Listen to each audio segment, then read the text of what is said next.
This is Yusuf Al-Mauli. Then this is my YouTube channel or Twitter account, depends on you and where you are seeing this one. And today I want to explain to you about the command lines. I'm using now Macintosh, but it's similar to Linux in the basic commands. So here today I want to explain about the man command, this command. And this command, if you run it solely, it will not run.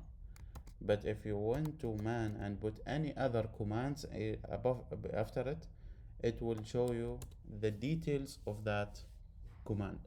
So this is like the documentation of the command lines.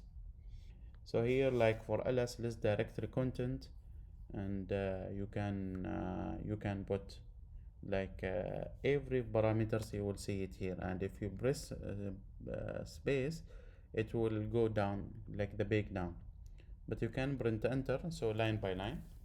That's the beauty of it. So if I want some command like man tree, this is command I installed it recently, so it will show me like everything.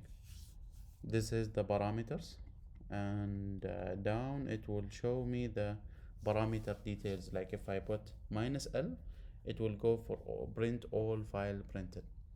And this is the beauty of the man command.